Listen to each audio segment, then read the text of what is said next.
Actually क्या होता है, जितनी बहुत ईगो थोड़ी बहुत यूपीएससी होता है ना, वो सब निकाल देता है. Current affairs is like something people could not figure it out what to read, what not to read, or how to read. But then अगर आप काम रह सकते हो सिचुएशन में, that is what they are looking for. And how you will not have a view which is for और against, and you can have neutral view, because that is what bureaucracy is all about. If you one day you are reading 12 hours, the next day you are saying बहुत हो गया, कल तो बहुत पढ़ लिया, तो that will not work.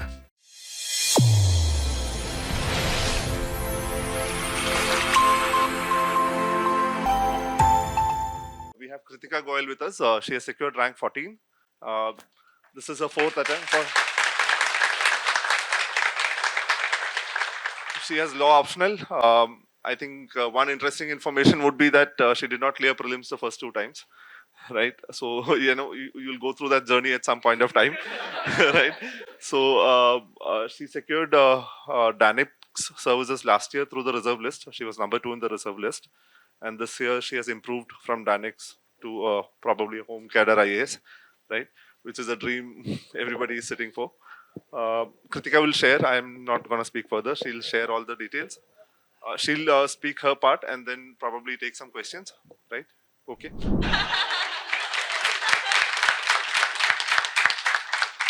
So we'll start this way like this. I'll give my introduction, a little bit of background, and then we move towards prelim strategy, main strategy, and interview strategy. And so I'll share my introduction, firstly the introduction part and my background. So my name is Kritika Goyal, as Sir said. I did my graduation in law from Gujarat National Law University in the year 2019. And 2019 is when I thought of preparing for the examination. So back in college, I started with it. And then gave my attempt in 2019, which was not the correct decision. I wasn't prepared enough, but as everybody thinks of, in the first attempt, I should clear it. I had the same mindset, obviously failed really bad. Then, then I gave my next attempt in 2020, prepared really well for that. But उसमें क्या हुआ, GS के लिए I gave a lot of mocks, 60 plus mocks I had given. But CSET पे मैंने बिल्कुल भी काम नहीं करा. सोचा I come from law background, थोड़ा सा हम लोग का ईगो भी होता है कि ना इंग्लिश वगैरह हम लोग का अच्छा रहता है थोड़ा सा. तो मैंने सोचा अब वहाँ से निकाल के आऊँगी रीजनिंग कॉम्प्रीहेंशन से. That is where I failed. Reasoning comprehension में ही मेरा मार्क्स नहीं आया, सब कुछ उसने मेरा खराब कर दिया. एक मार्क्स से मैं उस टाइम रह गई थी. And 2021 worked on both of these. GS के भी उतने ही टेस्ट दिए, मैंने CSAT के भी उतने ही दिए. CSAT के लिए मुझे देना पड़ा because I come from a non engineering background, तो मैथ्स से हमारा कोई रिश्ता है नहीं. तो वहाँ पर अभी था कि मैथ्स अभी करना पड़ेगा. तो that is where I improved upon. And then mains ठीक ठाक था, बट ऑब्वियसली इतना अच्छा नहीं था. एंड मेंस में मुझे लगा मॉक्स की अभी थोड़ी कमी थी, और आप समझ भी रहे हो उस पहली बार जब मेंस देते हैं तो it's a whole world all together. तो पहले कुछ समझ नहीं आ रहा था मेंस में. Then the fourth attempt was, इतनी सारी गलतियों से सीखा कि प्रीलिम्स में कैसे मॉक्स देने हैं, फिर मेंस में क्या क्या मॉक्स देने हैं, वो बहुत सारे मॉक्स दिए, as many as mocks as possible. And then was the interview stage where I did the reverse strategy. I gave less mocks, but focused on myself and what basically I am. And actually that paid off. Interview is where I think I scored really well. So prelims, mains and interview, हम इसको एक एक करके लेते हैं, and then we'll take your questions if you have any. Right, so पहले हम prelims के बारे में बात कर लेते हैं because I failed twice. But then in the third and fourth attempt, I think third attempt में जब मेरा CSAT नहीं हो रहा था, मेरा GS इतना हो रहा था कि I could clear the forest services का जो कट ऑफ रहता है वो ज़्यादा रहता है. That also happen for me. The fourth attempt was I got around, अभी रिजल्ट जो आया है उसका 120 and 88 was the cutoff. Now what basically worked for me when it comes to prelims? So prelims is about, one is your basic books. And now basic books means what? The same things. When it comes to art and culture, for me it was Nitin Singhania. मेरा एक strategy था, एक book ही एक subject के लिए होगा. It can not be more than one book. I will do one book as many as number of times possible. तो मुझे एक बुक, अब मुझे नहीं पता मैंने कितने 30-35 बार वही पढ़ ली होगी, बट एक बुक से ज़्यादा I will not go to other book. Because अगर आप जाते हैं ना मार्केट में, आप एक बार ही किसी से शॉपकीपर से पूछे, वो आपको इतने सारे रिसोर्सेज देगा, आपको लगेगा ये क्वेश्चन इससे भी आ सकता है, ये क्वेश्चन इससे भी आ सकता है, बट वो कहीं से नहीं आ रहा, वो उसी बुक से आएगा. बट क्या होता है, इसको कहते हैं लेटेंट नॉलेज. तो आपकी नॉलेज बढ़ती रहेगी इवन इफ अगर आपने वो क्वेश्चन नहीं देखा होगा, बट क्योंकि आपने उसी बुक को बहुत बार पढ़ लिया है, it will be possible for you to solve a question even when you haven't seen that before. So the idea is that one book as many as number of times possible. So art and culture for me was वही जो नितिन सिंघानिया की book है polity Laxmikanth, that is it. But Laxmikanth में every time you will read you will see that कुछ ना कुछ तो नया निकल के आता है वहां से. ऐसा नहीं होता कि आपको लग रहा है कि नहीं एक बार में हो गई वो बुक, नहीं ऐसा नहीं होगा. And then third was geography, which is basically class 11th and 12th का NCERT. If you have problems in understanding geography like I had, तो मैंने YouTube वीडियोस वगैरह देखना शुरू कर दिया था. जितना भी कुछ वीडियोस हैं, बहुत अच्छी वीडियोस है ज्योग्राफी के, अराउंड दे वो 50 वीडियोस.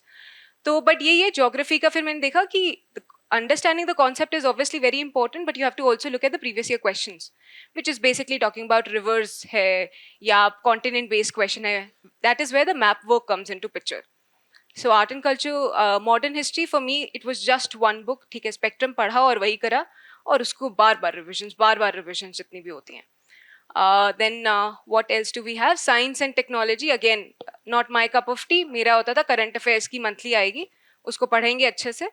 मंथली नहीं, जो हम पीटी जो भी निकलती है वो पढ़ूंगी अच्छे से, बस दैट इज इट, वही करा उसके लिए. And then which subject are we missing upon? Economics की आई हैड सर्टेन नोट्स, तो वो एक नोट्स थी तो मैंने बस उसी को रेफर करा. Environment was also one booklet for me, that is it. तो एनवायरनमेंट की एक बुकलेट, इकोनॉमिक्स की एक बुकलेट थी, उसके अलावा मैंने नहीं करा कुछ. अब बात आती है how do you read it in the very first go, क्योंकि पहली बार तो सब कुछ इंपॉर्टेंट लग रहा होता है. Should you be making notes और you should not be making notes from there. तो मेरा ये था कि बुक से नोट्स बनाने की मुझे लगा कि ज़रूरत नहीं होती है इस चीज़ के लिए, वहां पर ही लिख दो अच्छे से, दैट मेक सेंस. क्योंकि आप बुक को रिप्रोड्यूस करोगे फिर से अपने नोट्स में, वो क्या ही होगा, आप फिर से उसको लिखते रहोगे. तो मेरे लिए था बुक में ही मैं मार्क करती रहती थी. अब ये कि पहली बार I used to do it with a pencil, because पहले तो आपको सब कुछ ही इंपॉर्टेंट लग रहा है. Otherwise if you use a highlighter, वो तो पहली बार में ही आपकी बुक का जितनी येलो जो भी आप यूज कर रहे हो वो सब कुछ हो जाएगा. तो पहले I used to do it with a pencil.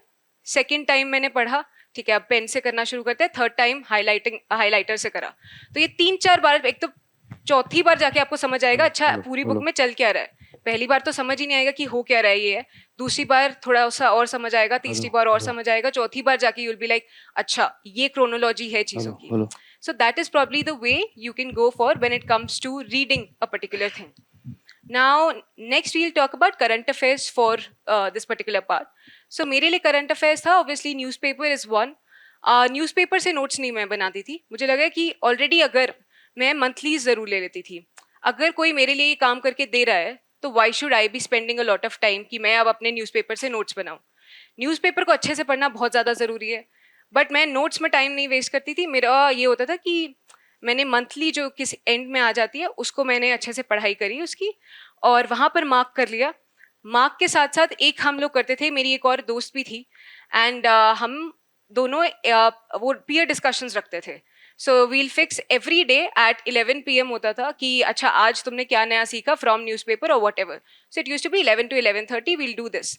Now, why, if you have anybody with you who's working as hard as you, क्यों वो ज़रूरी होता है? वो इसलिए ज़रूरी होता है because it creates a sense of accountability. One, it also ensures that this process doesn't get monotonous. इतना ज़्यादा वो नहीं हो जाता है boring. आप you have somebody to talk to, and that is in a way क्या होगा? The person will be asking you a lot of questions. अच्छा, which of the following according to you will be like this? Whatever is the question that they frame.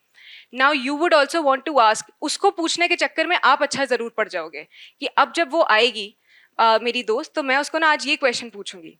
तो आपको होगा कि अच्छा उसको मेरे को टफेस्ट से टफेस्ट क्वेश्चन पूछना है, बिकॉज वही थोड़ी सी ईगो भी आ जाती है. अब वो मेरे से पूछ रही है अच्छा इतना टफ क्वेश्चन, मैं भी पूछूंगी, और ये मेरे साथ होता था. तो उस चक्कर में आप उस किताब को बहुत अच्छे से पढ़ देते हो. तो अगर आपके पास even if there is one person, मेरे साथ वो एक रही है, and there was also one another person, मेरे कजन रहा है मेरे साथ.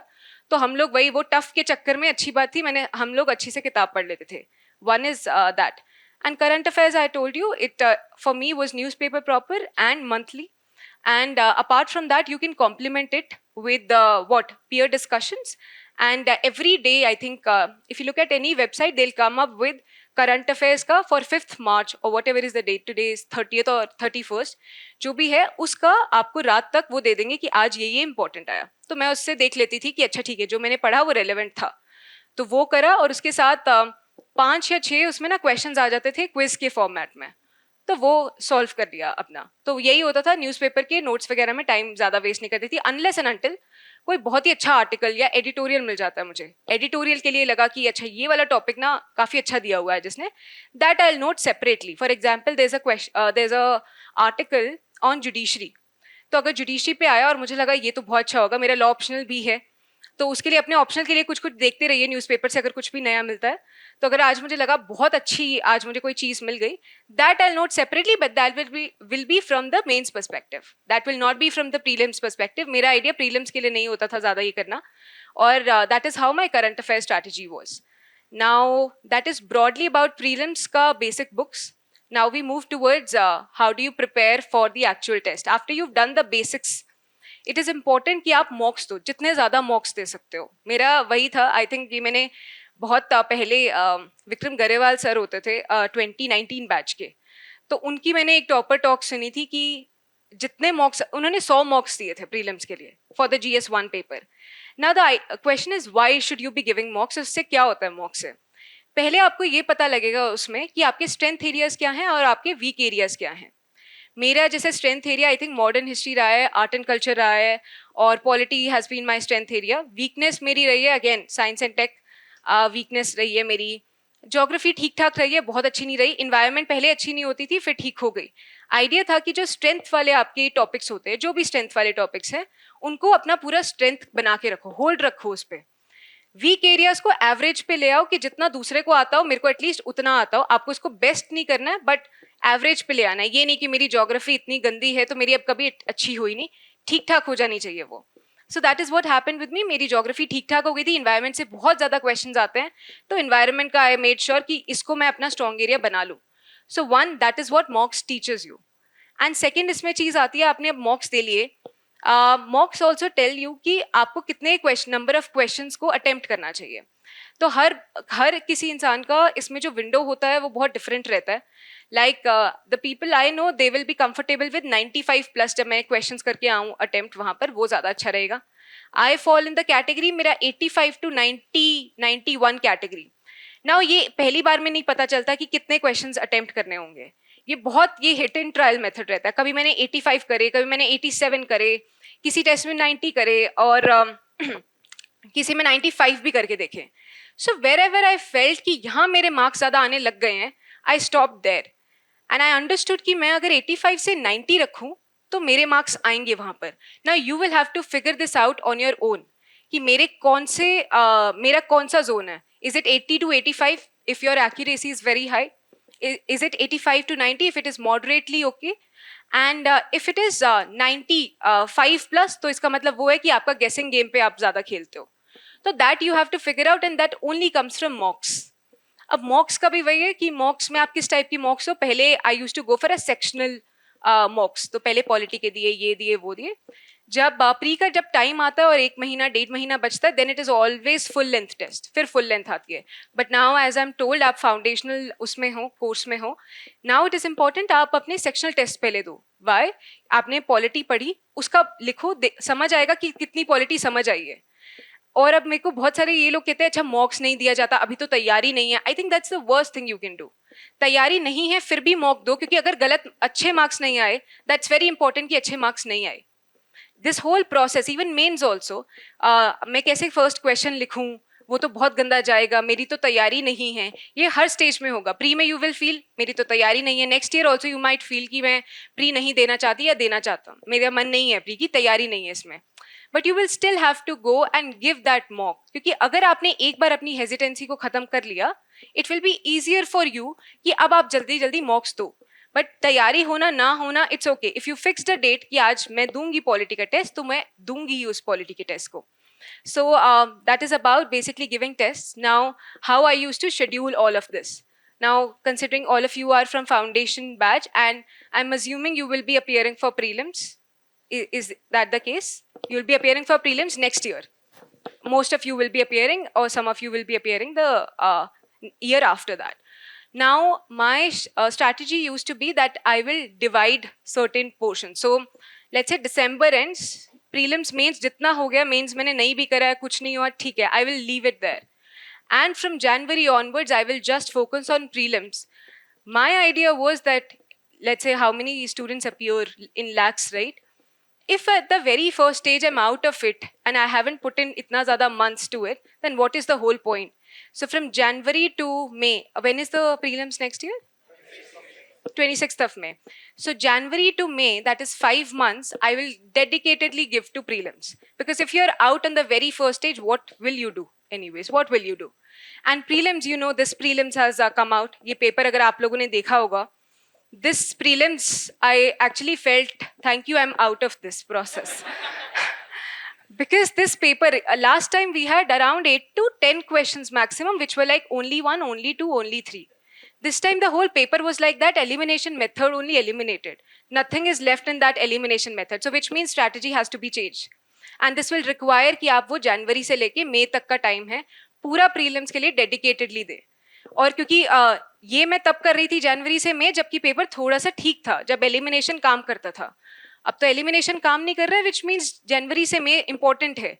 वही फर्स्ट स्टेज में निकल गए तो what is the whole point. आप सोचते रहो मैं नहीं एक महीना अभी भी ऑप्शनल कर लेती हूँ, बट कर लेती हूँ तो क्या फायदा उसका, ऑप्शन लिखने का मौका तो मिले मुझे पहले. तो if I have to be in your place, I would be starting from January.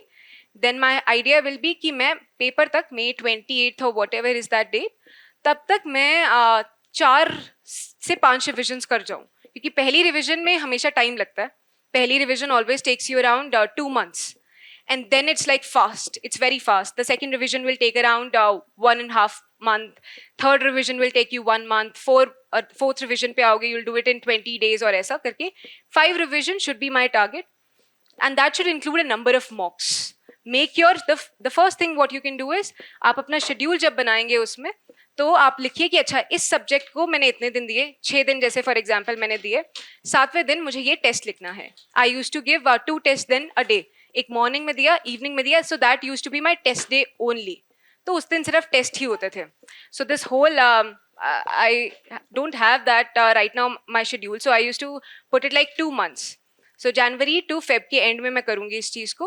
And polity 6 days, 7th day is 2 tests. Analysis of tests, that is extremely important. If you're not analyzing और आपने बस दे दिया उस test को, उसका कोई फायदा ही नहीं है.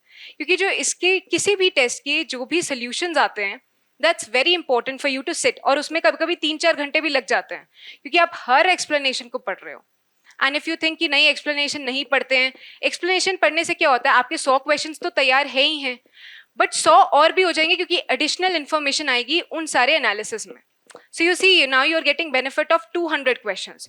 100 questions already prepared of polity, 100 gets prepared because you will have additional information. Now the thing is that where do you write this additional information? I used to have a notebook which was dedicated to just mock test analysis. So one notebook, test number 1, I'll write it above. Test number 1, मैंने ये सीखा इस test से. So in 4 to 5 pages, I will summarize. Okay, let's say there's a question on separation of powers. कुछ भी ऐसा कोई question है, मुझे कुछ पता लग गया. Article 50 is related to separation of powers. I'll put it like this. Point 1, separation of power, Article 50. Let's say second, polity के बाद हमने करा modern history. I get to know कि cabinet mission ने कुछ ऐसी चीज़ कही थी कि हमारी we will not partition नहीं होगा या कुछ, मुझे नहीं पता था ये. I'll write point 2, cabinet mission said this. So it will be in pointer format and it will be around 4 to 5 pages. And I'll be summarizing my whole tests. Now you also have to go back and revise these tests so that whatever you are learning, आप उसको पढ़ रहे हो बार बार, वरना ये नहीं कि आपने छोड़ दिया उस चीज़ को. So that is what I used to do for mocks. Now another part is जब आप prelims के पास पहुँचते हैं, prelims में बहुत factual data बहुत कुछ आता है.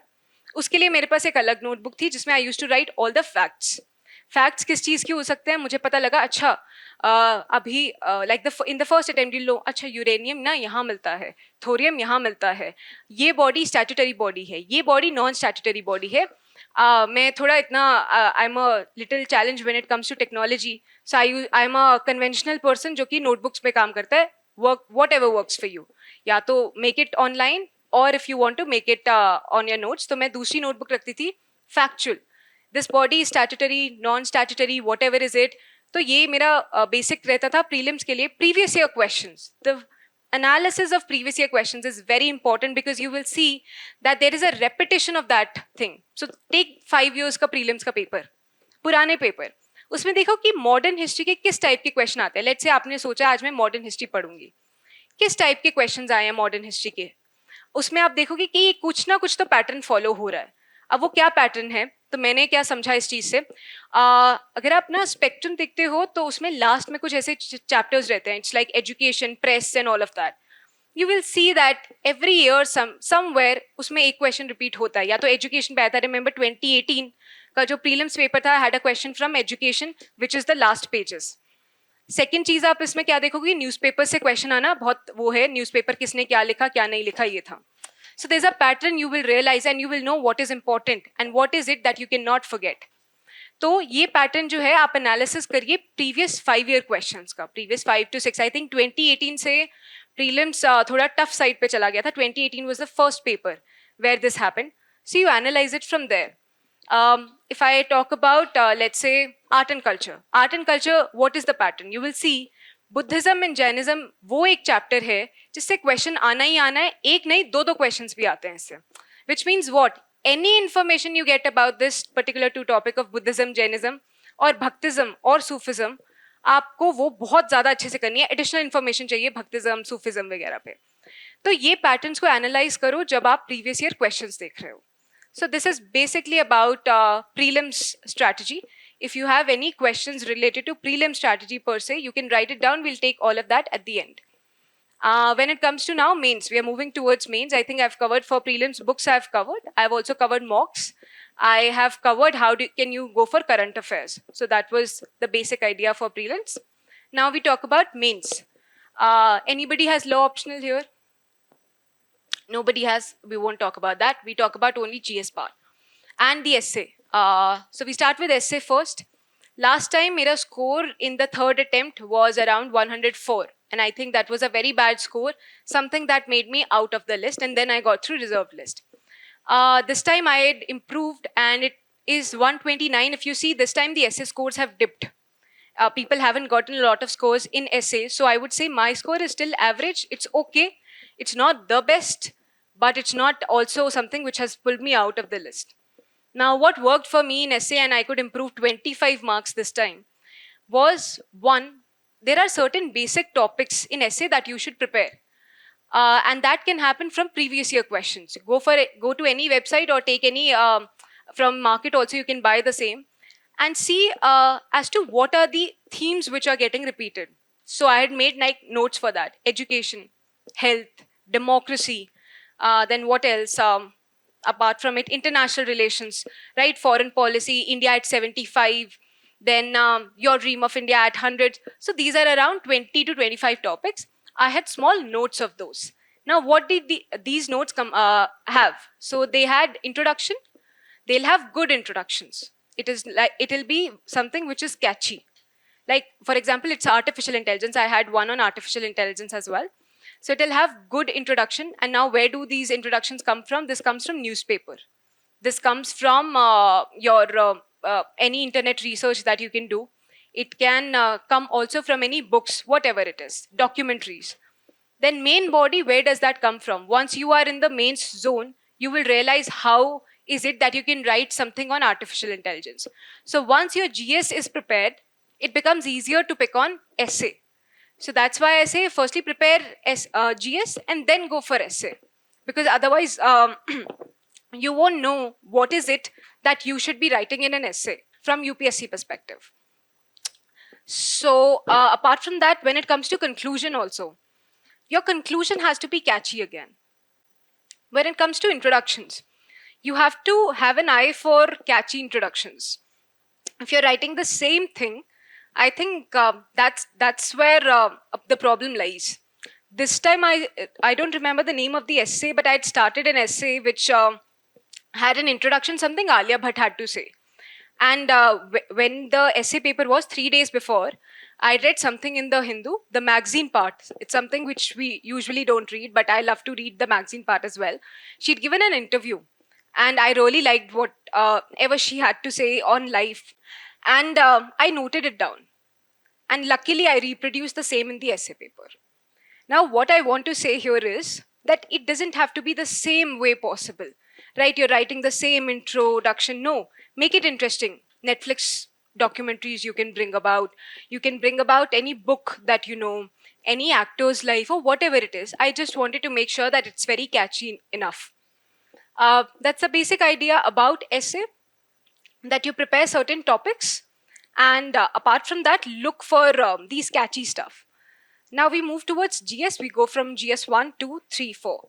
When you look at GS 1, GS 1 is going to be modern history is there, world history is there, ancient history is there. So for whole GS, broadly speaking, whatever is the topic written in your UPSC syllabus, my idea was that I will have small notes for every topic. Let's say in GS 1, there's a topic called as communalism, regionalism. I will have small notes for that, and it will be like 2-page notes only. In communalism, then I will have introduction. I will have good examples of communalism. Then I'll have a main body of communalism. What is it that communalism is about? I'll also write a little bit about origin of communalism, and then I'll have a conclusion. So that way, my 1 page was just dedicated to a note on communalism. That is it. So I'll revise this portion only. Then I'll talk about regionalism. For me, that will be, again, introduction. Then we go towards the same examples, a lot of examples, if possible, maps as well. Then we'll have conclusion again, the same pattern. So basically, every topic that is a part of your GS syllabus, you should have 1 or 2 page prepared for the same. Now, you cannot be preparing that in the first go. पहले तो पता ही नहीं होगा communalism, regionalism क्या होता है, क्या उसमें पढ़ना होता है. तो उसके लिए हम क्या कर सकते हैं? वैसे अभी आपको नोट्स क्लास में पढ़ाया जाएगा कि क्या होता है ये पूरा कॉन्सेप्ट, उसको पढ़िए. जो भी आप क्लास में पढ़ रहे हैं, that becomes your basic foundation है आपका. That's what your course is also about. ये आपका फाउंडेशन है. Now you have to build up on that on your own. अब ये कैसे होगा? आपको मानिए आज क्लास लगी रीजनलिज्म की, उसको 3-4 बार पढ़ो अपनी क्लास के नोट्स को. 3-4 बार अच्छे से पढ़ा, रीजनलिज्म, सेक्युलरिज्म क्या है. उसके बाद try to reproduce that in 1 or 2 page in your own words. That will be your note. In the first और क्या टॉपिक आता है, जैसे for example population and related aspects, ये फर्स्ट GS1 का टॉपिक है. उसका अगेन आपको क्लास में पढ़ाया जाएगा. उसके बाद आप उसको 3-4 बार पढ़ो, क्योंकि पहली बार पढ़ोगे और लिख दोगे नोट्स तो वो बन जाएंगे आपके 5-6 पेज के. We don't want that, because otherwise इतना अगर बनता रहा तो आप रिवाइज कैसे करोगे उसको 3-4 बार पढ़ो. उसको 3-4 बार पढ़ने के बाद कुछ भी इंटरनेट से रिसर्च करने वाली है करो, कोई डेटा लग रही है, कोई फिगर लग रही है, देन उसको रिप्रोड्यूस करो and make that as 1 or 2 page. So that's the basic thing I am saying. Whatever is taught to you in class वो बहुत अभी बल्कि होगा. आपको 10-15 पेज में पॉपुलेशन रिलेटेड एस्पेक्ट पढ़ा दिया, कम्युनलिज्म, क्योंकि आपको समझा रहे हैं कि कम्युनलिज्म होता क्या है. उसके लिए 10 पेज बनवाए, 15 पेज बनाए, जाके 3-4 रीडिंग्स लो, make your small notes. That's the basic part we are covering from GS1. Now GS1 also has resources as a topic. Resources में the same thing goes. You will realize again there's a pattern to every resource. आपको लगेगा ये तो इतने सारे resources हैं, मैं क्या करूँगी इस चीज़ के लिए. तो again the same thing goes here. आप अपने 5 से 10 resources पहले कर लो. 10 resources के बाद आपको लगेगा कोई भी resource आएगा मैं बना दूंगी उसके. क्यों बना दूंगी या बना दूंगा? क्योंकि एक ही पैटर्न फॉलो हो रहा है. रिसोर्सेज का क्या होगा? रॉ मटेरियल कहाँ से है, थोड़ा बहुत यही जानना है. रॉ मटेरियल कहाँ से है, लोकेशन क्या है उसकी, क्या कैसे मिलता है, all of that stuff. So that's the same part for that. World history was something I never red properly. मुझे लगा इसकी ना probability, if you look at the UPSC questions and the papers for GS1, world history से एक question आता है, कभी कभी तो आता भी नहीं है वर्ल्ड हिस्ट्री से. This time it didn't come only. So I thought इतनी लंबी वर्ल्ड हिस्ट्री पढ़ने की क्या ज़रूरत है मेरे को. मैं सिर्फ बेसिक कॉन्सेप्ट्स पढ़ा मैंने वर्ल्ड हिस्ट्री का. फ्रेंच रेवोल्यूशन पढ़ लिया, रशियन पढ़ लिया, वर्ल्ड वॉर्स पढ़ ली. ये कोल्ड वॉर्स वगैरह मुझे पता था कि जितना दूसरे को आता हो थोड़ा बहुत पता हो, बाकी तो हम स्पेक्लिक फॉर्मेट जो हमारा सोशल, पॉलिटिकल, इकोनॉमिक, कल्चरल जो भी रहता है, विच आई टॉक अबाउट अभी, उससे मैं निपटा दूंगी उस चीज़ को. बट वर्ल्ड हिस्ट्री मैंने अच्छे से नहीं पढ़ा था. और लकीली क्वेश्चन भी नहीं आया उसमें से। तो that was world history. Modern history जितना आपका रहता है, आपने ऑलरेडी प्रीलिम्स के लिए मॉडर्न हिस्ट्री पढ़ लिया है, राइट? आपने पढ़ लिया है, अब आपको देखना है उसको मेंस पर्सपेक्टिव से कैसे पढ़ाएंगे। आपको पहले यहाँ अगेन पढ़ाया जाएगा, जो भी आपको दिन पढ़ाया जाए आप अपना छोटा नोट्स बनाएं उसका। तो मेरा वही है इसमें, जितना पहले आप पढ़ लो यहाँ पर, go back and go for दो small notes, because small notes से ही आपकी ज्यादा रिविजन होगी and mock test become very easy for you. So that's the basic idea for GS1. We've covered almost everything in GS1, right? Geography is there, world history, all of that we've covered. Now we move towards GS2. The same process goes in GS2. Whatever is the topic that is written syllabus में, मेरे पास उसका note होना चाहिए. ये notes ये भी होगा कि आप प्रीवियस ईयर क्वेश्चंस भी देखो. सो प्रीवियस ईयर क्वेश्चन में अगर education is a topic, health is a topic, तो आप क्या करो उसमें देखो प्रीवियस ईयर क्वेश्चंस क्या आए हैं. Previous year question could be on early childhood care and education. अगर आप हेल्थ में देख रहे हो, it could be about primary and secondary health care. अब देखो मेरे नोट्स में वो चीज़ है कि नहीं. अगेन आपको जो भी यहाँ पर पढ़ाया जाए, it is not the end. Remember this particular foundation course should not be the end. It is just a means so that you can understand something. You will have to put in a lot on your own as well. तो वही उस चीज को उसके बाद हम देखेंगे कि अच्छा आपने हेल्थ पढ़ लिया, आपको बेसिक अंडरस्टैंडिंग आ गई, go back, read it a lot of times, then look at the previous year questions and then make your own notes. These notes will not suffice. ये आपको फाउंडेशन है. Again IR की एक चीजें आती है इसमें. We are talking about in GS2 we have IR as well. तो IR के लिए क्या रहता है? IR के लिए again I had referred to Vikram Garewal sir's strategy. If you see on his blog as well, he had shared how does he do the IR part. There are I think 12 points he'd written. For everything he used to add into there. I think there are 2 books that he has uploaded, 2 of his notebooks, and in one of his notebook he mentions that if any question related to IR comes, मैं उसमें energy का point, security का point, water का point, trade का point ऐसे ऐसे लिख दूंगा. उससे क्या होता है ना, ये चीज मेरे दिमाग में फिट कर गई थी. कोई भी क्वेश्चन में किसी भी कंट्री के साथ कोई भी रिलेशन आए, मैं उसको ऐसे फॉर्मेट में लिखती थी, and that became very easy for me. So that is what I used to do for IR. And apart from IR आपको अभी बहुत सारी ऑर्गेनाइजेशंस पढ़ाई जाएंगी कि अच्छा UN क्या है, WTO क्या है, तो वो आपको पढ़ाया जाएगा अच्छे से. अगेन पढ़ाया जाएगा, उसके बाद आपको आपका काम उसके बाद शुरू होगा. उसको पढ़ के आप देखो कि प्रीवियस ईयर क्वेश्चंस क्या हैं. So that's the whole thing. As many as times I can repeat that. Whatever is taught here, go back and repeat the process on your own. So that is what I used to do for GS2. We've talked about IR, we've talked about the social justice part. And for polity and governance में ये नहीं कि मैं mains perspective से लक्ष्मीकांत पढ़ूँ सारी की सारी.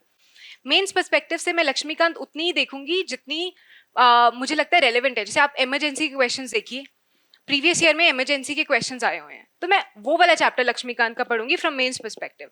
It's not कि अब मैं मेंस पर्सपेक्टिव से पूरी लक्ष्मीकांत पढ़ने लग जाऊंगी, राइट? अगेन क्योंकि इसमें आपके प्रीवियस ईयर बहुत मैटर करते हैं. क्वेश्चंस आया हुआ है कमेटी से भी, the estimates committee, public accounts committee, तो मैं वो चैप्टर पढ़ लूंगी. तो ऐसे ऐसे करके it will be selective reading of Laxmikanth for the from the perspective of mains. So we've talked about polity also. When it comes to governance, आपको governance पढ़ाया जाएगा. वही notes आपके पास जो भी होंगे उसको पढ़िए अच्छे से, and आप अपना उसको जाके reproduce करिए small notes में. So I used to have these files, right? तो मैं उसको अपनी A4 sheets पे लिखती थी. ये सारे छोटे notes जो मैं आपको बोल रही हूँ, ये सारे A4 साइज की शीट पे मैंने उसको रिड्यूस करा था. And then I used to have that button file, I used to put it there, और वहां से होता था GS2 की अलग फाइल, GS1 की अलग फाइल, GS3 की अब अलग फाइल रहेगी. तो ऐसे करके नोट्स होते थे. अब जहां तक GS3 की बात आती है, it is exactly the same process. Agriculture वगैरह जो पहले इकोनॉमी का पार्ट है, इकोनॉमी आपको जब यहाँ पर खत्म होती है आप वो करिए, and complement it with any current affairs की जो ईयरली बुक आती है, ईयरली मेंस 365 और वॉट एवर इट इज, और whatever is provided to you by the institute, complement it there. क्योंकि for example let's take an example, food processing sector, right?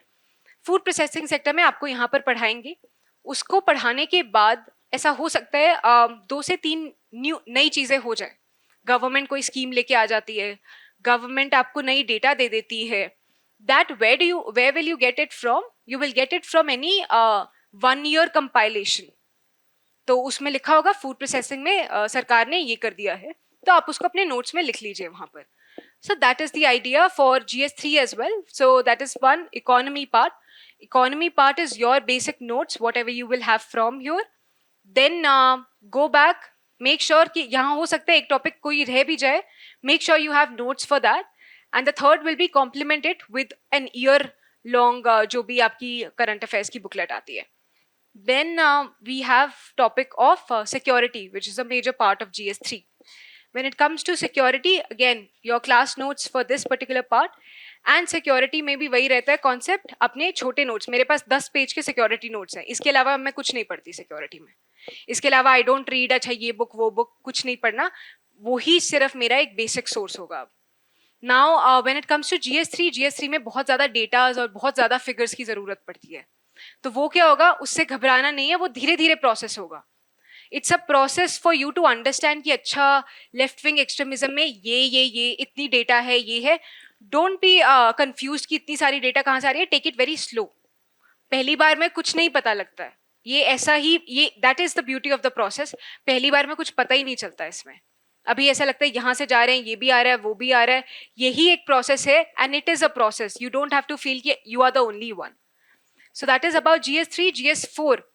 GS4 specifically, every word in the syllabus written, having good definitions about it, importance about it, and new examples. You cannot be doing the same examples जो बहुत time से चल रहे हैं, वही officers लिख रहे हैं आप. You have to make it a little interesting. तो नए examples ढूंढिए. अगर मैं use करती थी The Better India, एक website है, तो वहां पर बताते हैं कि अच्छा इन ऑफिसर्स ने ये काम करा है, ये ऑफिसर्स ने ये काम करा है. So that adds up to your answers. तो आप द बेटर इंडिया वैसे भी देख सकते हो. And then I had also refer to last year Shruti ma'am's notes. Very beautifully she has written lot of examples ethics की, जो कि बहुत नए हैं. उनके नोट्स ऑनलाइन हैं, आप उनको देख सकते हो. That is it for GS4. GS4 में एक मेजर कॉम्पोनेंट रहता है केस स्टडीज का, because you just started now. तो वो रहेगा, अभी उसको थोड़ा सा स्लोली रखिए. पर केस स्टडी का बेसिक आइडिया क्या होता है कि आप उस पहले तो समझिए कि उसमें हर केस स्टडी में एक ना एक वैल्यू होगी जिसके बेसिस पे आपको वो फुल केस स्टडी होगी. फॉर एग्जाम्पल, बहुत सिंपल सा लेते हैं, एक केस स्टडी आपसे पूछी गई कि ऐसी ऐसी सिचुएशन है, तो आप इसमें क्या करोगे और ये सब कुछ. उसमें से जब आपने अच्छे से एथिक्स का ऑलरेडी ये पार्ट समझ लिया है कि ऑनेस्टी क्या है, डेडिकेशन क्या है, आपको पता लग जाएगा ये पूरी केस स्टडी आज डेडिकेशन टॉपिक पे आई है या ये केस स्टडी इमोशनल इंटेलिजेंस पे आई है. That you will understand. And उसको समझने के बाद जितना इमोशनल इंटेलिजेंस आपने वहां पढ़ा है वो सारा रिप्रोड्यूस करना है. It is just the application of emotional intelligence. So that is the basic idea.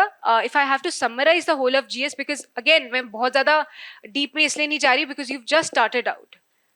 The basic idea is for the whole of GS process, understand your notes very well, whatever is taught to you in class. But ये नहीं होना चाहिए मैं गई घर पे मैंने पढ़ा ही नहीं कि क्लास में क्या हुआ, कि बस आज क्लास में पढ़ के आए और अपने नोट्स को रख दिया. No, every day make sure whatever is taught to you in class you go back and you read it properly. उसको 2-3 बार. If you have any friend of yours who is also there, उसके साथ उसे बोलो रात को. बोलने से I think it really makes a difference. आपका ना सब कुछ उस वक्त काम कर रहा होता है, क्योंकि अगर पढ़ रहे हैं तो कभी ध्यान इधर कभी नहीं, बोल रहे हो तो everything is being used. That's important. If you can find somebody like that, that's great. Even if you cannot find somebody like that, बहुत सारे लोग तो they do it on their own. I just needed somebody. If you fall in my category, so you can also find that particular person. So the whole GS is we've talked about it. Classroom notes. Then go back, read the same properly. उसको 3 से 4 बार पढ़ के अपने छोटे notes बनाओ. Syllabus अपने पास रखो. Optional I'm not talking about because my optional is law, so no point talking about law optional. And interview, I'll talk about that in very brief because again that it's a foundation batch. Interview, last time I got 179, this time my score improved to 204. Now the reason I feel that I could get 200 plus marks was just being very real. जो interview में videos आती हैं, ये पूछा गया सवाल, ये पूछा गया सवाल, वो कभी पूछा नहीं जाता है, वो होता ही नहीं है. That is not something which happens actually. तो जितनी भी इंस्टीट्यूट सिखाती हैं, ये पूछा गया आज सवाल, आप ये बताइए, ये बड़ा ट्रिकी सवाल पूछा गया, कुछ ऐसा नहीं होता. It's a very simple thing. बहुत सिंपल चीज होती है, आप जैसे हो आपको वहां पर जाके रिप्रोड्यूस करना है। जितना पॉलिश करोगे अपने आप को और जितनी अपनी पर्सनालिटी से हट जाओगे उतनी ज्यादा प्रॉब्लम आएगी, because the board has so much experience, वो आपको कैच कर लेता है वहां पर। So if I have to talk about interview in very brief, what probably could have worked for me this particular time would be one, कि interview में being very authenticate, रहो जैसे हो वैसे ही रहो। ये नहीं कि कुछ ये सब कुछ करके आ गया, हॉबीज ऐसी डाल दी जो मैंने कभी पढ़ी नहीं, सिर्फ जानने के लिए हॉबीज डाल दी। ये मेरे को ये भी अच्छा लगता है। I know a lot of friends who put उस वक्त क्या पता नहीं, there is a instrument called is ukulele, I think कुछ ऐसा इंस्ट्रूमेंट होता है, उसने कभी आज तक उठाया भी नहीं है उसको। 2 महीने के बाद हमारा गैप रहता है आफ्टर मेंस, उसने उसको सीखना शुरू कर दिया। चलो सीखना है, इट्स गुड, बट उसने फुल प्रोफेशनल उसमें लिखा कि यूकेले मेरे को जो भी है वो इंस्ट्रूमेंट मेरे को फुल आता है वो चीज़। And then when you are asked a question on that, if you are not able to answer properly, पता लग जाता है उस चीज़ से। Conviction is very important. आप जो बोलो, मुझसे पूछा गया आप कुछ ऐसा बताइए सिविल सर्विसेज रिफॉर्म्स जो अभी तक सरकार ने नहीं करे हैं। Now at that point, how do I think about it? So I said the same whatever has happened till now, जितना भी अभी तक गवर्नमेंट ने करा है, but yeah, there has to be a lot of conviction in your voice, कि आपको actually feel हो रहा है जो आप बोल रहे हो कि अच्छा टेक्नोलॉजी है, ये है। अब मैं सेम चीज ही बोल रही हूँ, उसने अच्छा पूछा कि आप करप्शन कैसे हटाएंगे यहाँ से, I will say the same thing जितना हमने जीएस में पढ़ा होता है ना, टेक्नोलॉजी है, ये है, people to people contact, it's the same thing, सबको पता है ये चीज़, बट आप कितने उसको उससे बोल रहे हो कि नहीं मुझे एक्चुअली फील भी हो रहा है जो मैं बोल रही हूँ। That is one thing I think conviction could have work. Second thing being authenticate, कुछ शो ऑफ वगैरह नहीं करना है, जितना हो उतना ही बोलो इस चीज को। And thirdly remaining calm, whatever may be the situation. मेरा इंटरव्यू में 2 क्वेश्चन अच्छे नहीं हुए थे, I know that I answer them wrong, but that is not going to decide your marks. If you can be calm, if you can be composed, whatever it is, then I think you'll be able to ace it well, because I was provoked twice. I was asked certain questions on caste census and delimitation, तो वो provocation था, chairman had started doing it, but then अगर आप काम रह सकते हो situation में, that is what they're looking for, and how you will not have a view which is for or against, and you can have neutral view, because that is what bureaucracy is all about. Now if I have to tell you, क्योंकि आप अभी शुरू कर रहे हो, मैं थोड़ी बहुत उस चीज़ के बारे में बात करूँगी। This is all syllabus, prelims, mains, and if you guys have any doubts, we obviously can get in touch. But I'll talk about this process in general, and a lot of you might be perplexed कि क्या हो गया है, क्यों मैंने चुनी लिया है। बहुत सारे तो मेरे दोस्त सब कह रहे हैं क्यों आ गए हम इस प्रोसेस में। Remember that one, इस प्रोसेस में पेशेंस चाहिए होगा। मेरी 4 साल की जर्नी रही है। 2019 I passed out, 2023 I'm here today. So it's 4 years. So only patience, a lot of patience and consistency. If you one day you are reading 12 hours, the next day you are saying बहुत हो गया, कल तो बहुत पढ़ लिया, तो that will not work. Consistent रखो, जितना 8 घंटे अपना रख रहे हैं, 7 से 8 घंटे पढ़ता रहो, that's it. It doesn't require you to sit for 14-15 hours. No, it doesn't require. It's 8 hours every day. मैं मुझे लग रहा है अगर मैं कर सकती हूँ फिर तो सब कर सकते हैं। मैंने 2 फेलियर्स तो देख ली अपनी back to back. And actually क्या होता है, जितनी बहुत ईगो थोड़ी बहुत यूपीएससी होता है ना, वो सब निकाल देता है। I have been a gold medallist in college. I was also the second topper in the whole batch. तो थोड़ी सी ईगो भी थी कि फर्स्ट अटेम्प्ट में निकाल देंगे, सेकेंड अटेम्प्ट में निकाल दूंगी। वैसे तो अब बैच टॉपर भी हूँ, ये भी है, गोल्ड मेडलिस्ट भी है, सब निकाल दिया। जब तक पहले ये चीज़ नहीं निकली तब तक मेरा यूपीएससी हुआ ही नहीं।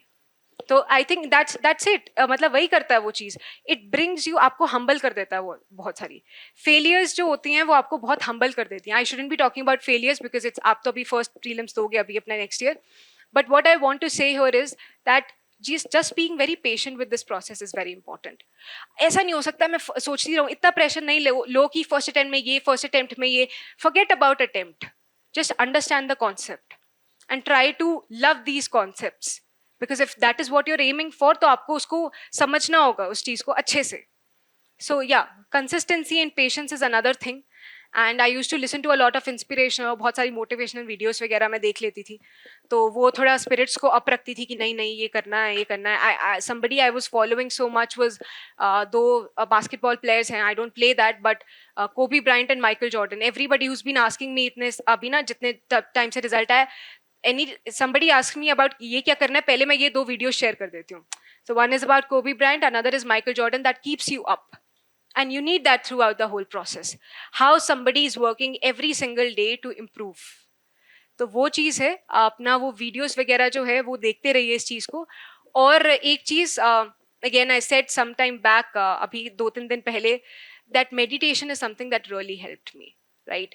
क्योंकि ये प्रोसेस एक बार आपको बहुत ज़्यादा कंफ्यूज कर देता है and you need clarity at times. Clarity के लिए वही है, अपना थोड़ा मेडिटेटिव स्टेट में जाना शुरू करिए, काम रहना शुरू करिए इस प्रोसेस में. The first 2 attempts I was not calm and that is why it costed me so bad.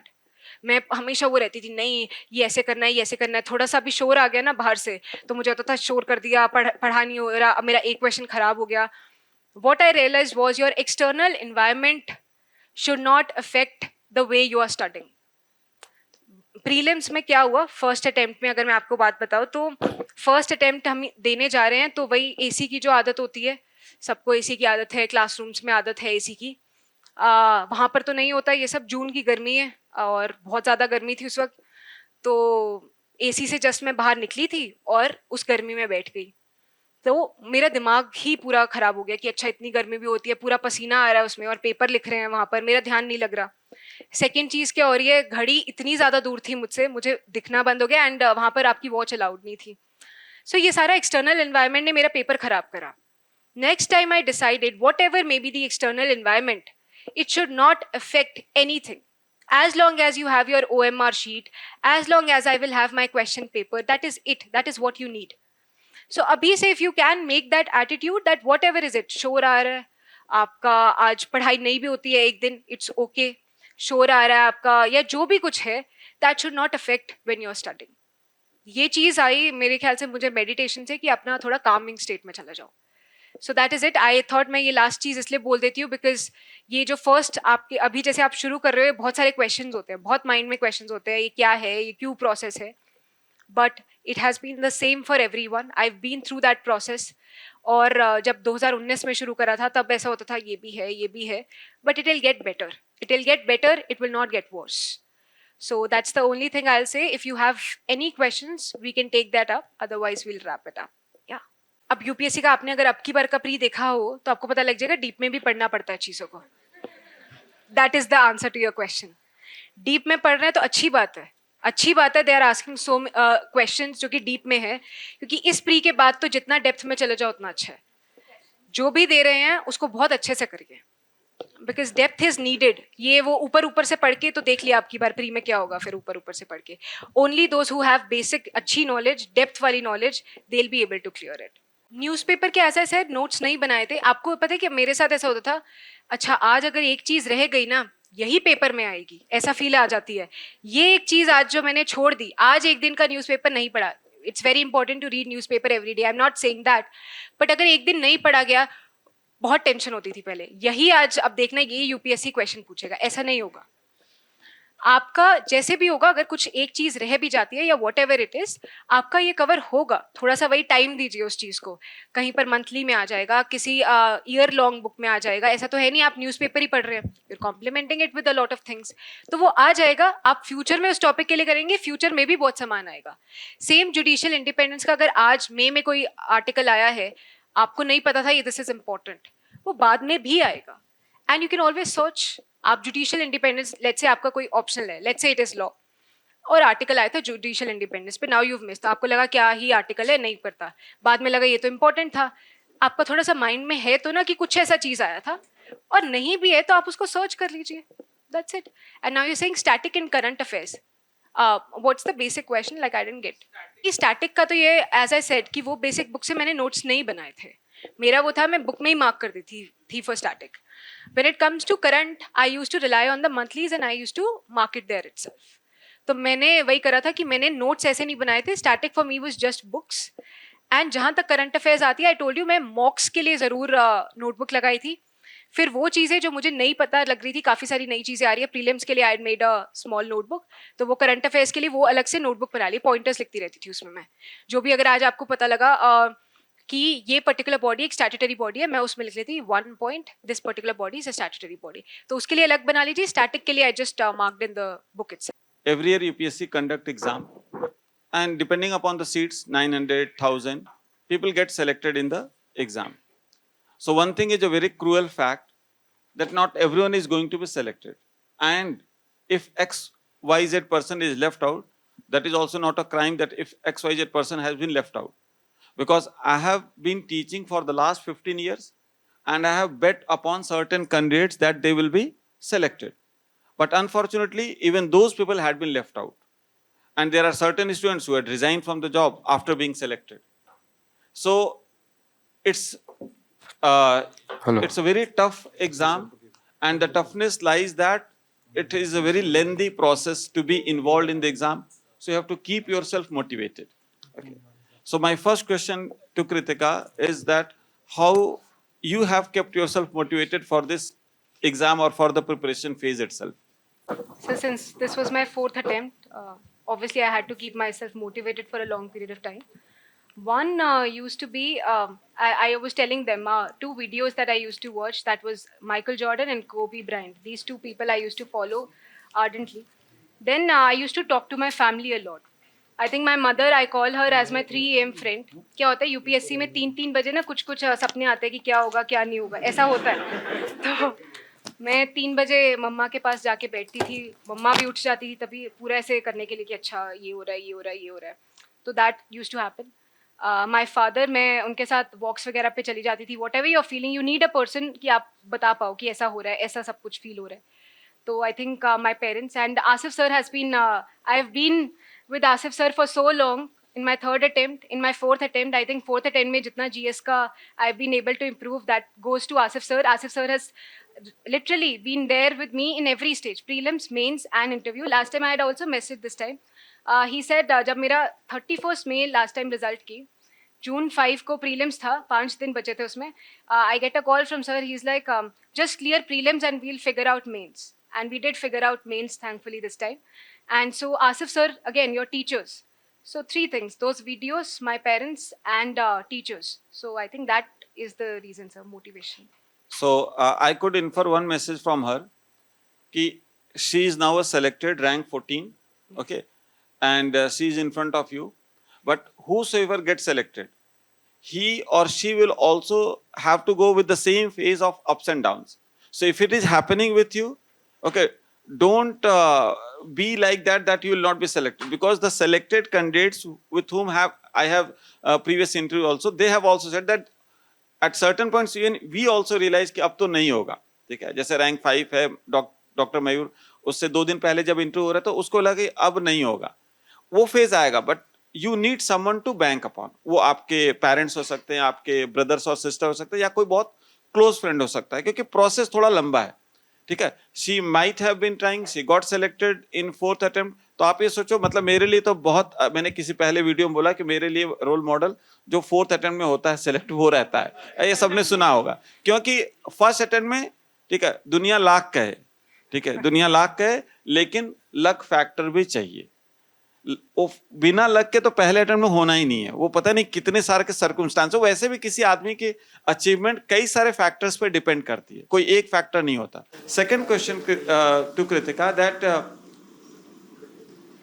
होता क्या normally when I was preparing for the exam, for example, I had very limited source of material, or the entire generation of people had very limited source of material.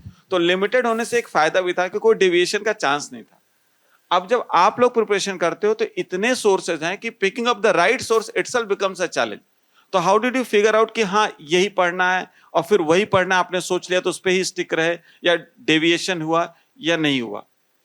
बहुत सारे blogs देखे कि अच्छा toppers को ऐसा लग रहा है, टॉपर्स नहीं करा, फिर जाके एक आप रिजल्ट पे निकल सकते हो. आई हैड अ नोटबुक जिसमें मैं लिखती थी अच्छा topper said this this this this this this, फिर then your own mind comes into being. So one is that.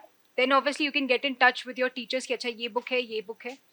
I also had the guidance of my siblings who happen to be in civil services itself. तो उन्होंने भी बता दिया था जितना था, but ये नहीं कि मैं उन पे इतना बैंक अपॉन कर सकती हूँ. वो 2019 बैच के हैं, मैं अब यहाँ पर 2022 बैच में आऊँगी.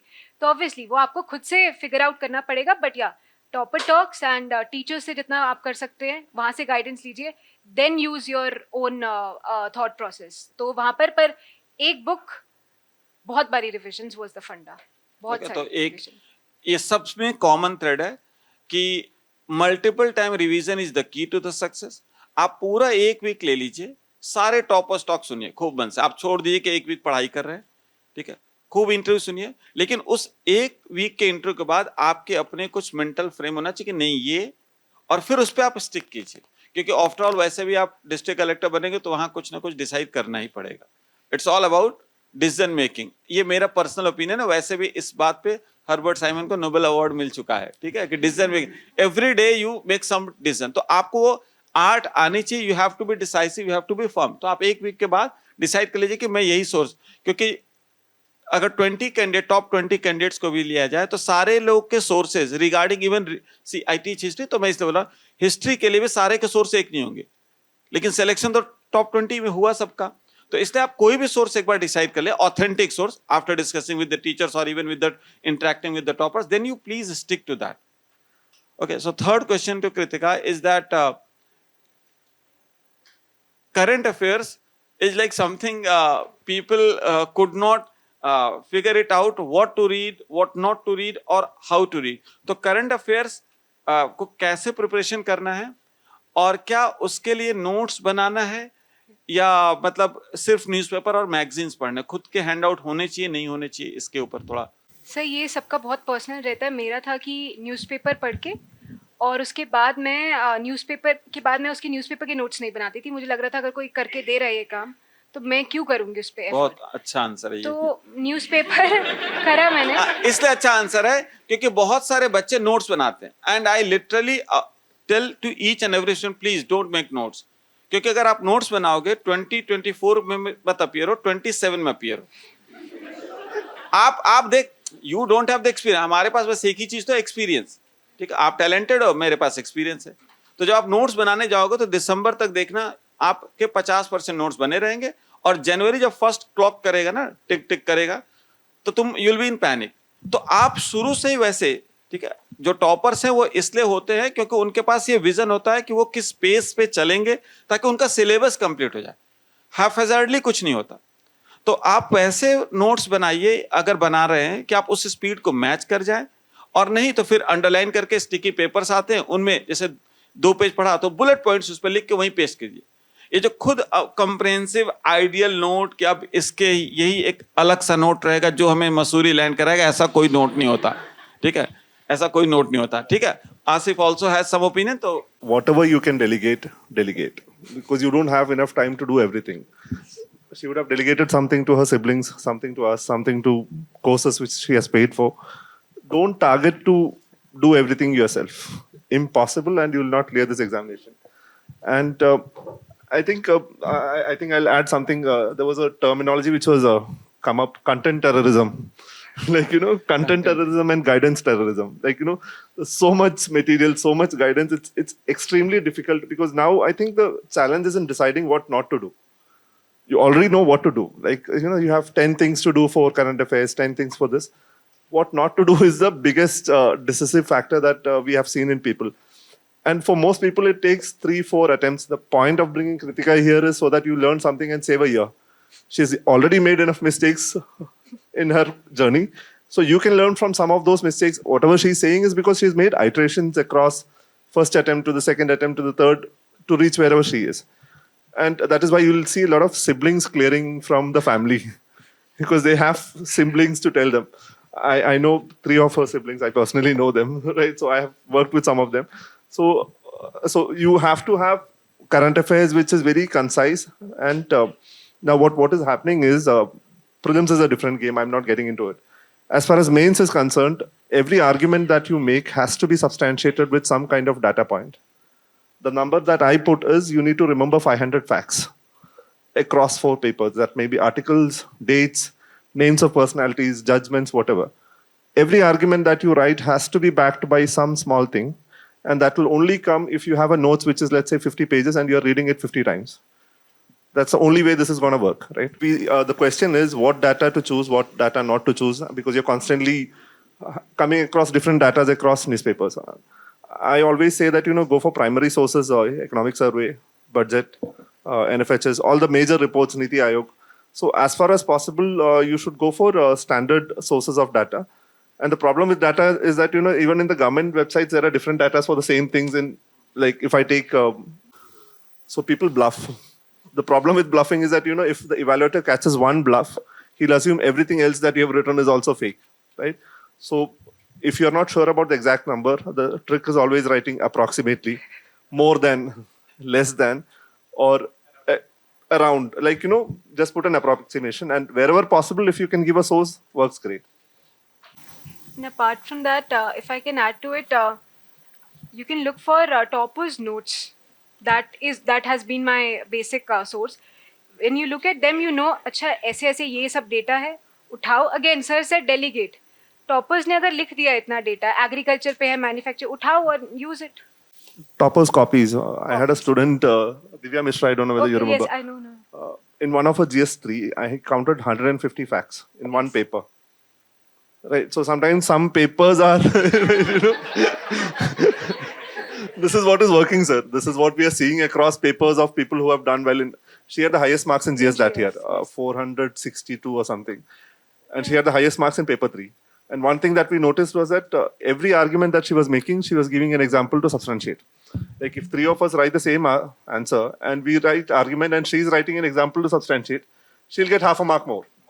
That's it. That's the difference between 100 and 110 or 120, and it adds up to 400 and 440. I think Divya Mishra ma'am's, even I've looked at her copies. Those are beautiful copies. Use them. That's the thing. Figures, everything. Online, toppers copies or toppers must have provided notes as well. I'll just add something before you Sure, say. sure, sir. I had a group of service candidates call me and say that, it's good we stopped preparing Even before I this said the paper same. came. Right, the paper was very Yes. difficult. Though while we say that on a lighter note, but I still think, again, I was telling sir, if I would have been in that exam zone, my mind would have worked very differently. Obviously, I can take that on a lighter note, but still, I would have been able to score. But how does that happen? Obviously, everybody now has started saying prelims ऐसा, prelims वैसा, but you have to still see. मैं हमेशा कहती हूँ, 65 to 60 questions are still yours. 35 questions will be of UPSC. That's what my mother used to say. 35 questions UPSC को देके आना, 65 आपके questions होंगे वहाँ पर. कैसे होंगे वो basic sources से ही आ जाएंगे.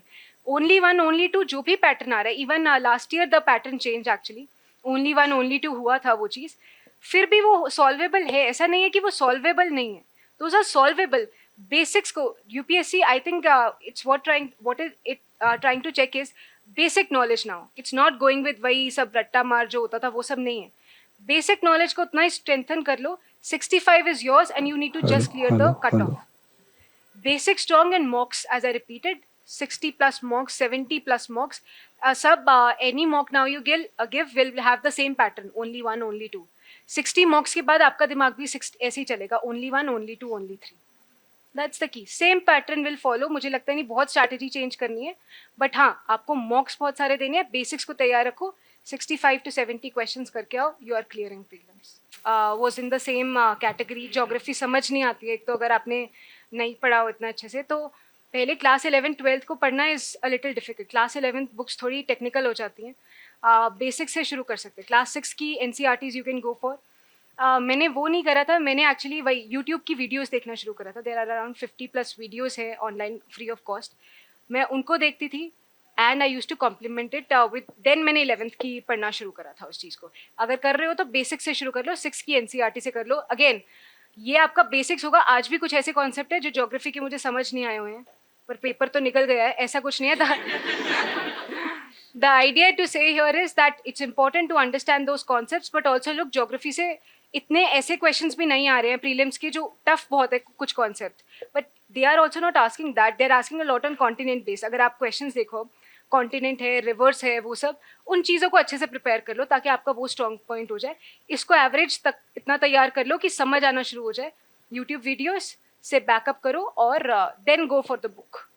No, as far as she has said a very good answer, I must appreciate that thing, that every time you appear, okay, every time you appear in the exam, there are certain questions which are doable. You are going to be selected on the basis of that question. Maybe UPSC may ask 30 very tough, extremely tough questions. So how does it is going to matter? Ultimately, the sources are limited. The same source everybody will read. A person who is, I personally believe, a person who is filtered out of the prelim exam is simply because he has not mastered that primary source. I don't believe in this thing that people who read and still don't qualify at least in prelim, because it is all about repeated multiple time revision. You'll be shocked to know, even I was shocked when last time when that topper came, I mean, because I am still in shock. He said he read Lakshmikant 30 times. I'm not able to believe this thing, but he is very honest. He's very honest. So I must say, I like him, but he said 30 times. Do you have even the courage to read? First you question yourself. तो अगर आप नहीं पढ़ोगे तब थोड़ी नहीं इधर आओगे. आपको पढ़ना आपकी मजबूरी है. If you are dreaming for yourself that exam. और जो आपने बहुत एक्सेसिव ब्रेन यूज किया to understand the psychology of UPSC, ऐसा कुछ नहीं है. The pattern keeps on changing. The pattern keeps on changing. उतना ज्यादा दिमाग लगाना ही नहीं है कि क्यों ऐसे पूछा. ठीक है, क्यों ऐसे, इतना क्यों सोचना. जो पूछा वो सोचो ना, क्यों पूछा उस पर हम क्यों रिसर्च करें. वो तो हमारा काम है. सर हम नोट बनाए. अगर तुम नोट बनाओगे तो आसिफ और मैं क्या करेंगे. तुम्हारे लिए प्लेटर पे दे रहे हैं तो तुम उससे हेल्प लो ना. ये क्यों कर रहे हो कि तुम खुद ही. और तुम नोट्स बनाने भी चले गए. Even if you started making notes, you are not going to make perfect notes what he or I can do that, because we have expertise in that. So there are some people who are doing for you. Why not you get used to or get benefit. And to you, she said regarding some videos, I must add that she might not have joined any formal coaching like you. So there are some teachers who might have been teaching, okay, and there are 2-3 teachers in next IS teaching geography. You may dislike one teacher, but you can understand from the 2 other teachers. She has not taken any that proper foundation course, so that is the reason she relied on YouTube videos. तो पहले आप class को लो, शायद समझ में आ जाए. नहीं समझ में आया तो ऑब्वियस है कि आप फिर वीडियोस देख लो. ठीक है, इज इट ओके. तो कोई ऐसी साइकोलॉजी नहीं है कि वो क्यों पूछ रहे हैं. ऐसा होता है. 2014 तक 15 तक मेडिवल हिस्ट्री से एक क्वेश्चन नहीं था. फिर अचानक 15-16 में 5 क्वेश्चन आए मेडिवल्स. फिर सब पब्लिक मेडिवल पढ़ने लगी. ठीक है, ऐसे ऐसे नहीं. जो सिलेबस है वो पूरा पढ़ना है. कोई देखो हर टॉपर्स में, ये एक सिंगल टॉपर है. ठीक है, लेकिन आप 20-50 टॉपर्स के कुछ अगर समरी निकालोगे तो देखोगे हर टॉपर के अंदर कुछ बेसिक चीज है. वो ये है कि वो कोई भी पोर्शन छोड़ के नहीं जाता एग्जाम. पढ़ेगा सब, फिर वो प्रायोरिटी कर लेता है. ठीक है, ये एक चीज है. दूसरा उसका विजन होता है. मेरा ऐसा मानना है, जितना मैंने इंटरव्यू लिया उसका विजन, उससे हमेशा ये पता रहता है कि इस पेस पे जाएंगे तो हमारा ये कोर्स कब खत्म होगा. और तीसरा कि वो मॉक टेस्ट बहुत करते हैं, प्रैक्टिस बहुत करते हैं. तो अगर आप ये 3 करोगे तो मुझे ऐसा भरोसा है आप पे भी कि आपका भी सिलेक्शन होगा. कोई एलियन का सिलेक्शन नहीं होता. ठीक है, इज इट ओके. कुछ लोग ऐसा डाउट कर सकते हैं आपका क्यों नहीं हुआ. तो मैं लेथार्जिक आदमी हूं. मुझे 2 सब्जेक्ट नहीं पसंद आते थे, वो साइंस और इकोनॉमी थे. जब भी मैं नहीं पढ़ता था, मैं पढ़ता ही नहीं था. मैं क्या सोच के आता था, पता नहीं क्या सोच के उसको ट्रेड ऑफ करेंगे. ठीक है, जेल नहीं हो पाया. तो मुझे कोई ऐसे शर्म नहीं है कि हाँ मेरा नहीं हुआ, ऐसे कुछ बात है. मैंने नहीं पढ़ाई की तो नहीं हुआ. But I am not going to blame कि हाँ मुझे पढ़ना चाहिए था साइंस और इकोनॉमी. जैसे जो कुछ बच्चे डाउट करने लगते हैं कि आपका क्यों नहीं हुआ, आप इधर. तो इसलिए मैंने वो भी आंसर कर दिया. ठीक है, वो भी आंसर कर दिया कि हाँ इसलिए नहीं हुआ. ठीक है, इसमें कौन सी बड़ी बात है. ठीक है, तो आप अगर हार्डवर्क करोगे, कंसिस्टेंट रहोगे, आप फोकस रहोगे और स्केपिस्ट एटीट्यूड नहीं होगा. स्केपिस्ट एटीट्यूड नहीं होगा कि जो हमें नहीं समझ में आ रहा वो छोड़ दे. इनको मान लो ज्योग्राफी कट, जैसा इन्होंने बोला, लेकिन फिर भी उन्होंने ज्योग्राफी में उतनी मेहनत की होगी कि बेयर मिनिमम लेवल आ जाए. फिर शी विल ट्रेड ऑफ. तो जो पॉलिटी वाला पोर्शन होगा इनका स्ट्रांग होगा, उससे उन्होंने वो बैलेंस किया होगा. ऐसे ही करना होता है सबको. I've been fortunate to work with a lot of people who improved ranks, like, got a rank and then they improved the rank. And one common thing is that they don't have any syllabus area that they have left. Like sir said, they cover world history also, they'll cover ancient also, they'll cover security also. So there is no syllabus blind spots for them, because you can't bank, because in mains there's 1 year where there's 50 marks from art and culture. Next year there's no question, right? World history keeps coming every time when they feel like putting it, right? So it's very random in that sense. 10,000 questions in prelims, 1,000 answers in mains. This is the numbers that a lot of toppers have done before they gave the examination. I had a topper in 2021. The guy used to finish a pen a day. He used to keep writing. Jab tak wo pen khatam nahi, he keeps writing. And after he got rank 52 or something, he had put a photo with a bucket full of pen refills. That's a riffle-based approach. Even I followed that. Now I have a Riffle-based kit. approach. I have a kit which just has all these riffles, the Trimax riffles. So these 3 months, I think around I have 40 to 50 of those riffles. one refill every day formula that I learned from toppers. So every day that refill has to end. एक तो पहले आपका जो भी teacher है उससे personally आप ले सकते हैं बिकॉज टीचर्स अप्रोचेबल होते हैं. It's just that you have to ask them, right. अगर आप में एक हेजिटेंसी होगी नहीं पूछना, दैट फर्स्टली आपको वो ब्रेक करना है. आई थिंक मैंने सर से इतने क्वेश्चंस पूछे हैं, आसिफ सर से. Even for I remember 2 days before my interview, sir was making my answers for insurance because I had that in my DAF. Just ask questions from your teacher. One. The second thing is फिर भी समझ नहीं आता. इतना material YouTube पे है, जाके देखो, कोई भी एक वीडियो खोलो और देखो और बहुत अच्छे से आपको कॉन्सेप्ट समझाया जाएगा. जैसे सोलर इक्लिप्स, लूनर इक्लिप्स एक ऐसी चीज़ है, हर बार प्रीलिम से पहले मेरे को वीडियो देखना ही पड़ता है क्योंकि वो इतना समझ नहीं आता. यूट्यूब पे देखो जाके video, that's it, simple. Which stage I am at. अब प्रीलिम्स का स्टेज आया, वही एज आई टोल्ड यू, दिसंबर में मैं सब खत्म करके जनवरी से it's all prelims time. Mains का अगर टाइम आता है तो मेंस का जब भी टाइम आया तो वो 3 महीने तो obviously you know that's now, but you are asking from the perspective of when you just started it out. Now my idea will be कि दिसंबर तक prelims mains has to be combined thing, right. तो उसमें ये होता था 2 घंटा आपने न्यूज़पेपर को पढ़ा जो भी है, देन 1 घंटा रात को करंट अफेयर्स के लिए फिर से निकाला, एज आई टोल्ड यू, देखा कोई वेबसाइट पे अच्छा आज करंट अफेयर्स का and a quiz I solve. Then I had a vision like this कि मैं एक नोटबुक पे लिख के रखा था कि 3 महीने में मेरा ऐसा मेंस का ये पोर्शन खत्म हो जाना चाहिए. Then I am not in those 3 months I didn't touch my option. So it was a very broad strategy. First broad schedule and then narrow schedule. Narrow means every day एक diary पे लिखती हूँ सुबह से मेरे को शाम तक क्या करना है, फिर रात को सोने से पहले से टिक करा आज सब कुछ हो गया मेरा. ब्रॉड होगा कि आप अपने मंथ्स को थोड़ा डिवाइड करिए. अच्छा मंथ्स में मेंस का अगर कुछ है, GS1 को मैं अराउंड 20 to 25 days दूंगी, उसके बाद I will take a test. उस GS1 के टाइम पे मैं GS2, 3, 4 नहीं पढ़ूंगी. I will be doing my newspaper every day, but I will not touch my law optional then also. Lot of people have this tendency कि वो optional साथ में करते हैं. मेरा होता था कि ऑप्शनल के लिए अगर करूँगी तो एक बारी में ही करूँगी फिर मैं उसको. So that is how broad पहले वो और narrow every day schedules are important. तो प्रीलिम्स के जो पहले कुछ दिन होते हैं, एक हफ्ता पहले हम बात कर लेते हैं. बुक्स तो obviously you can't read, but वही मैंने कहा प्रीवियस ईयर क्वेश्चन से आपको ये पता लग जाएगा कुछ टॉपिक्स है जो पक्का पेपर में आने वाले हैं.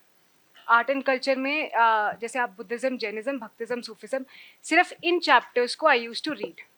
ये मेरा होता था कि आर्ट एंड कल्चर में उठाया और ये वाले 8 chapters I had figured out, 8 chapters only I will read, skim through जल्दी से करा, खत्म. मॉडर्न हिस्ट्री अब मैं शुरुआत से नहीं करूँगी, मॉडर्न नेशनलिज्म क्या है, all of that I will not do that. मुझे पता है न्यूज़पेपर्स वगैरह है, या फिर आप कह लो क्या वो लास्ट में रहती है चीज़ें, न्यूज़पेपर्स आ जाती हैं, what else, social reform movements वगैरह जो रहते हैं, वो चीज़ें मैं सिर्फ पढ़ूंगी जो पेपर में बहुत प्रोबेबिलिटी है आने की, बस वो रिवाइज हो जाए. बाकी तो कंसेप्चुअल आई विल मैनेज क्योंकि कंसेप्ट हो चुके हैं मेरे ऑलरेडी रिविजन्स में. बट जो चीज़ें की भूलने की ज़्यादा टेंडेंसी है, that I will do in the last particular week. So figure that out from the previous year questions कि कौन सा क्वेश्चन तो पक्का आने वाला है, and you will find a pattern. That's what I said. एक पैटर्न है 5 से 6 साल के पेपर्स में, प्रीवियस ईयर पेपर्स में, प्रीलिम्स में होगा. Find that out, do that just a week before the prelim. मैं बुक्स को अगर पढ़ना है तो मैं बुक्स के नोट्स नहीं बनाती थी उस चीज़ के लिए. तो आप बना सकते हो उसको, करंट अफेयर्स के लिए अपने छोटे नोट्स बना सकते हो. अपनी जो मॉक टेस्ट से सीखा उसके लिए आप छोटे नोट्स बनाओगे, revise that and the basic topics which UPSC is going to ask for sure. I use to follow this 40 minutes ना पोमोड्रो टेक्निक रहती है. आप गूगल पे भी करने लग गई थी मैं. सेट टाइमर कर दीजिए वहाँ पर 40 to 45 मिनट्स, ताकि when you are reading you don't get deviated from there. तो एक ही बुक उठाइए. एक चीज़ ये भी होती है, आप बहुत सारे सोर्सेज करते हैं, एक तो ये तब होता है ये चीज़. आप मॉडर्न हिस्ट्री के 10 सोर्स रखेंगे तो तब एक तो माइंड डेविएट होता है. सेकंड होता है when my mind if it use to get deviated, 45 minutes का टाइमर लगाइए, उस 45 में देखिए मैंने कितना करा. जब नहीं करा होगा ना, ऐसा गिल्ट आएगा उसके बाद कि नेक्स्ट 45 मिनट्स अच्छे जाएंगे. तो वो चीज़ करके देख सकते हैं. सेट टाइमर करिए. I use to do that. या एक वो भी होता है, I use to do this, YouTube पे होता है 4 hours स्टडी विद मी. ऐसा होता है. अब आपको लगेगा कोई पढ़ रहा है आपके सामने बंदा और मैं भी पढ़ रही हूँ, तो ठीक है, वो भी पढ़ रहा है मैं भी पढ़ रही हूँ, उसका 45 मिनट्स बचता था, मेरा भी बचता था. You can do that. Actually it helps क्योंकि लंबी जर्नी है और आप अकेले पढ़ रहे हो उस चीज़ में. You can do that. पहली चीज़ तो ये प्रीवियस ईयर क्वेश्चन से देखिए कि कहाँ पर बेसिक चाहिए, कहाँ से डीप चाहिए होगा. कि अच्छा ये वाले टॉपिक में आई नीड टू हैव, अब तो मेरे को डीप लग रहा है जैसा पेपर था, तो उसमें डीप चाहिए आपको. Actually that is conceptual clarity is very important now. आपके कंसेप्ट क्लियर नहीं है तो आपको पेपर थोड़ा सा टफ हो जाएगा वो करने का। पहले तो PYQ वेरी इंपॉर्टेंट, मतलब आई डोंट नो कितना उसे स्ट्रेस करा जा सकता है 5 से 6 साल के प्रीवियस ईयर क्वेश्चंस को देखिए। अब आप कह रहे हैं सॉल्व नहीं हो पाता फिर भी उस क्वेश्चन को, वो इसलिए नहीं हो पाता, इसका मतलब जैसे आपने उसको पढ़ा होगा वो उस वे में नहीं पढ़ा होगा आपने, या आपने उसको इतनी अर्जेंसी से नहीं पढ़ा होगा। अब वो क्वेश्चन आ गया, पर द गुड पार्ट इज आपका वो क्वेश्चन आ गया है और आपसे सॉल्व नहीं हुआ, but that will always remember, you will always be able to remember that. तो उस क्वेश्चन का analysis is also very important. अपनी नोटबुक में लिख लो ये कौन सा फाइनल पेपर है, फाइनल पेपर में कहना ये चीज़, ये तो अभी होता रहेगा, बार बार क्वेश्चन सॉल्व नहीं हो रहा, हो नहीं रहा, but good is that you got that question और अपनी नोटबुक में उसको लिखो। So it's all a learning process. अभी तो थोड़ी पेपर हो रहा है, उसका लर्निंग प्रोसेस है। जैसे मानिए आप पॉलिटी का आप देख रहे हैं, पर आपको जो पढ़ाया गया क्लास में, आज सर ने हिस्ट्री का क्लासेस ले लिया, हिस्ट्री की तो आप देख सकते हैं, समझ आने लग जाएंगे ना। उसके देखो, आपको ये थोड़ी कोई कह रहा है सारा पेपर देखो, हिस्ट्री के क्वेश्चंस होंगे, मानो 5 से 6 क्वेश्चन आए, सिर्फ उन हिस्ट्री के क्वेश्चंस को अपने 5 साल के देखो क्या एनालिसिस है। जब पॉलिटी पढ़ा दी क्लास में तो पॉलिटी के देखो जाके क्या है, ये नहीं कि आज ही सारा पेपर देख लेना, नहीं, आप जो जो पढ़ाया जा रहा है प्रीवियस ईयर देखना शुरू कर दो, then it will be easy for you to understand. पहले ऑब्वियसली पता होना कुछ जरूरी है कि प्रीवियस ईयर अभी देखने बैठ जाओ कुछ समझ ही नहीं आएगा, तो वैसे आप कर सकते हो ये चीज़ को। और just one thing I would like to add here, previous year questions में भी कई सारे वो मार्केट में बुक्स मिलती होंगी जिसमें कि आपको सेक्शन वाइज क्वेश्चंस आते हैं। तो over a period of time आप, जैसे मैं हिस्ट्री का टीचर हूं तो मैं एक बात करूं, नेशनल मूवमेंट, तो पिछले 5 साल के नेशनल मूवमेंट के क्वेश्चंस आप देख लो कि ट्रेंड क्या चल रहा है, ठीक है, तो उसके हिसाब से आप जज कर सकते हो कि कैसे आपको प्रोसीड करना है। So thank you Kritika, thank you for coming and sharing your views. Okay, and wish you all the best for your future career. Okay, thank you.